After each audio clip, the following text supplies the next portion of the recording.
Well, you can go with that. Today on This or That, we're looking at leaders versus followers. Now, some people are natural-born leaders, but is it a skill you can develop? Our resident psychologist hit the streets to find out the public's perception. A leader is a person who teaches others to be leaders at the end of the day.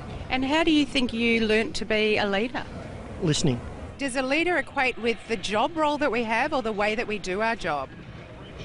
Oh, it's the way that you do your job. I think it probably depends on your personality and what you enjoy. Like, I don't feel that I need to lead to be part of a team and to enjoy what I do, whereas some people really have that drive, I suppose.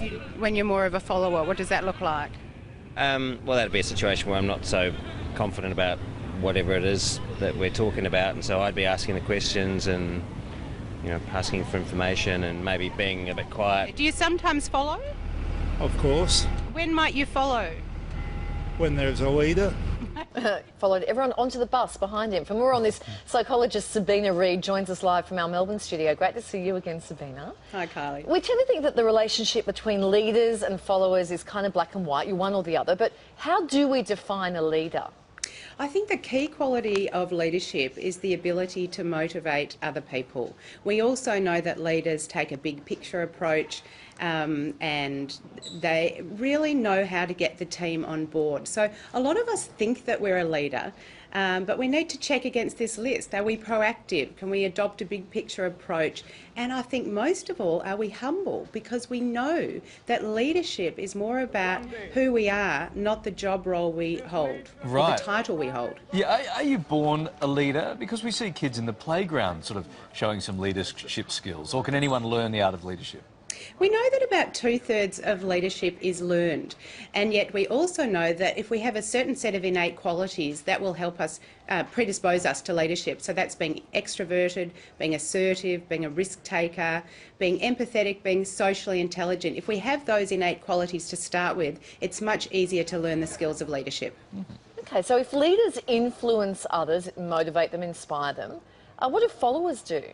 Well, I think followers get a really bad rap, actually. We tend to think, you know, everyone wants to be the leader. But what would a world be like with all leaders and no followers? It wouldn't work. So a leader needs to know that followers are part of the plan, and we need to value the role that followers play. Okay, so if a follower wants to step up and be a learner, a leader, how do you transform a follower into a leader? So if we want to learn to be a leader, we need to be aware of what other people need around us. That's what good leaders do. We need to be courageous, and by that I mean we need to be able to speak up. So there's a level of assertiveness that goes with being a leader and a follower, and we need to be able to collaborate. So if we can't work with other people, we can neither lead nor follow. I was really surprised when you said 2/3 of the leadership qualities can be learned. I wouldn't have thought that was actually the case. So that being the case, how can we develop those better skills and qualities if that's what we want to do? Yeah, so those traits that I talked about earlier, Carly, those traits are personality traits that we don't learn. But once we have those, then we can learn to be a leader. And it really is by what we've talked about this morning, by being able to garner the power of people around us to follow along. We need to be really aware as a leader that our drivers are not external. And by that I mean they're not status, they're not monetary, but they're internal drivers, which is about helping other people learn and grow as well. That's what a good leader does. Now we know what we need to know to go on and be the President of the United States of America. Sabina, thank you very much. Good to talk to you. We're back with more in just a moment. Follow me to the break. I'll follow you.